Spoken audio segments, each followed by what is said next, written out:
Hello everyone, welcome back. You're watching Empyrion Galactic Survival episode 142. I'm Enigmus, and today, as promised, we're taking a look at the reorganization of some of these thrusters here. We had episode 141, we took a look at some of the work that we had done on this cluster of thrusters.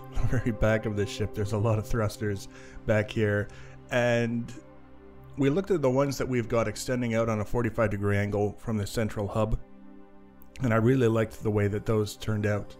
I had done those ones after I had done the ones that just kind of come out from the sides of the hub, and those ones kind of look like crap in comparison. So I decided that because we didn't do an actual build video of any of them up to that point, that we would at least take a look at what would go into rebuilding these ones, modifying them so that they would be more in line with the design of the thrusters that I was happy with. So the first part was realigning the thrusters themselves and getting those in the position that I wanted them to be in first. I think it almost goes without saying, but sometimes there's just that little bit of organization in the process that it's easy to overlook. We just kind of see something that we want to start on and we dive in without really thinking, but it was kind of important to get the thrusters in the proper position, aligned so that they were set up similar to what we had done in the past. We have another cluster of thrusters down the right side of the ship, the starboard side, and I wanted the ones coming out the sides here to follow that same profile. So we have two thrusters, one on top of the other, and then we have a thruster above and below those that are set one block in, and that kind of gives us a little bit of like a curve going on. It's a little bit more orderly and easier to work with and kind of come up with some of the designs. One of the things we also looked at in the last episode was the surround that we built for the reverse thrusters in the appropriate cluster. Yes, they rhyme. I'm aware of that. I'm trying not to use it just because it rhymes, and it kind of, after a while, it gets old, but it's what they are. They're a cluster of thrusters. The one thing that I really kind of liked about that setup that we had previously, or on the higher up thrusters, was it wasn't especially complicated, but it did have a certain level of detail to it that I wanted to make use of various other places. I was happy with it in one area rather than having something completely different somewhere else. I decided that we would sort of duplicate that same sort of design, the same sort of shape in other places, and that way we get that sort of feeling that things were planned, that they were done on purpose, that it was a design and not just a random happenstance of different parts of the ship that we assembled however we felt like at the time. So as you can see, it doesn't really take long to come up with it. It's a little bit different from some of the things that I've done in the past because I'm making more use of the inside corner slopes that we were given so long ago, that I've struggled for so long to find a home for in my builds.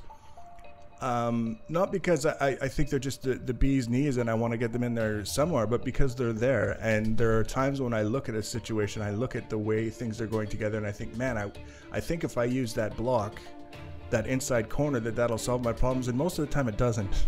Most of the time I'm not happy with the way it works out. But this is one of those rare situations where using them did work out and did allow us to come up with something that I was happy with in the long term. I'm still very happy with the way the blocks turned out in the upper sections around the thrusters, and carrying it down here actually turned out to be a little bit trickier than I expected. And a lot of it was me just being especially derpy and kind of overlooking things, and to be completely honest, not necessarily paying as close attention as would have been necessary to do this in a more orderly fashion. And consequently, this specific task of just getting these thrusters realigned and getting their enclosures built more in line with what was above them, etc., etc., it took way longer than I expected. So this is kind of an overview of the process so that you can see how the blocks are going together, how the general shape and the general design sort of goes together. But I'm not going to show you the entire process, because after we get the bulk of the enclosures done, it just turns into this really sort of nitpicky kind of task of making minor corrections here and there. It's sort of what got me in trouble with the not having any build footage for the last episode started to happen here again, where it was the finished product was very different from what I started with, but it didn't happen all at once. It happened in little chunks at a time, and I couldn't rationalize presenting to you all of those little chunks because I didn't think it would make for the kind of viewing experience that would serve any real purpose. It's not like it would have been something I could present in a way that would teach anything, and it's not like it would be the kind of build where you feel like you're following something in a process. There's just a lot of hopping around and trying to get everything to fit in ways that it didn't really want to fit. Like this here, for example, that under section that I keep looking at, the beam that comes out from the ship that this whole thing is attached to, for whatever reason, I just had the hardest time getting it to line up with the way everything was supposed to be. And it turns out it's because I was trying to make it with the half blocks in certain places, and it wasn't working. And the other side, where I did have it working, didn't use the half blocks. Very simple mistake. But it took a long time to catch it and correct it. This spot right here, see all the half blocks in there? And this is about the third or fourth time that I've looked at this section in this video and tried to make it work the way that it's supposed to, and finally we got it to work. But it wasn't necessarily the most rewarding experience, because you wouldn't necessarily have been thinking about this one spot that I've visited so many times and not actually accomplished anything with. So the other thing that I wanted to do, the other thing that we're going to look at that's fairly important, and as we're just kind of winding things down in this part of the build, we can start talking about it, because when it happens, it's going to happen fast. You can see here, kind of doing the zoomed out look, that things are coming together nicely, but still need some tweaking and some symmetry and all that other good stuff. The other thing that I wanted to do was get started on the port side build, which will be quite different from the starboard side, because the port side is the side that has all of the hangars. So there had to be a design in my mind for how I wanted those hangars to look, and more importantly in this case, how I wanted them to function, because this will be the second ship in a relatively small period of time that has had a large hangar. And I wanted to make sure that I learned from some of the lessons that I encountered with the Saturnus, and one of those specifically is that hangar doors don't get along with my ship designs for small vessels and hover vessels. We can't get our small vessel into the Saturnus hangar because we use hangar doors, and they limit how much space that you actually have that you can get a ship through. So there was that element to it, and coming up with a functional design that will allow us to get our ships into the hangars without having to worry about whether or not the ship is too big. And the first part of that was realizing that the hangar doors are out. So we're going to have an open hangar design, which means if someone wanted to be a real jerk face, they could just sit in the opening of the hangar and shoot all your ships and make a mess of things. And that would be something that we would have to account for as part of the design. And also it would be something that we would have to explain to people who say, why do you have all of your hangars open where people can just shoot in at the smaller ships? Doesn't that seem like a bad idea?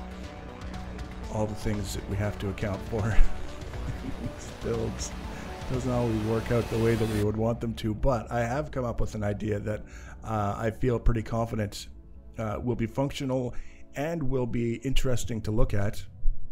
I hope, but we'll see. We'll see how that goes. As well as I've given a certain amount of thought to the defenses so that you can't just sit in the opening of the hangar, and shoot at the smaller ships if you're feeling like a bit of a turd in a PvP setting. That all has to be something that we can present to you in a way that's not going to put you to sleep, especially considering those of you who have been following the series from the beginning have seen a lot of time spent building bulkheads, building outer hull plates. How many episodes did we have doing the starboard side? It was at least 4 or 5 episodes to do the whole thing. I wanted to kind of avoid that, and what I came up with was an idea that involved setting up a camera station, if you could call it that.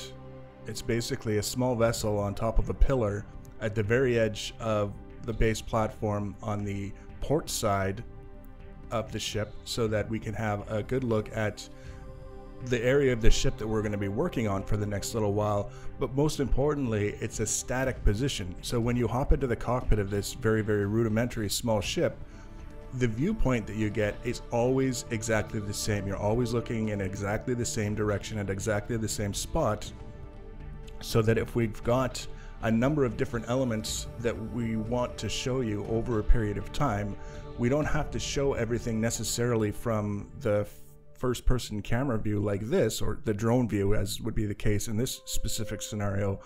We can actually do a little bit more of a macro level time lapse, showing you the structural elements as they come together at various different intervals as we build them, in a way that makes a lot more sense than necessarily making you look at all of this block by block stuff in a task that's been done for this series and this ship to death, to be completely honest with you. I don't regret what we've done up to this point. I would regret it if we continued doing it, because I've decided that I don't like doing that for this particular build anymore. We need to move on, we need to move forward. So the build segment, which is coming up, is going to be showing you the bulkheads that we put in place since the last episode. All of the bulkheads down the port side, basically duplicating the ones that are on the starboard side just to get us started. If we want to modify those bulkheads, you can see here, we can do that. And you see just every other second or so, give you a little bit, see how it all comes together. Everything sort of makes a little bit more sense in the context of how the build comes together without making you watch all of the spinning blocks and the placement of something that you've seen so many times before. When we're done blocking in this side of the ship, we've got the basic hangars in place, we've got the basic hull plates in place, and it comes time to start doing the detail work on the outside of the hull to improve it aesthetically. We will have the option to show you the first person view and see how the blocks are coming together, or doing the macro view from the outside so that you can see how everything sort of comes together at intervals over time.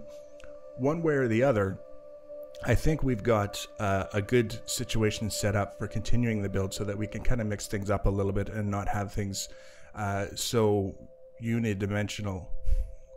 I just made that word up. I'm quite proud of myself.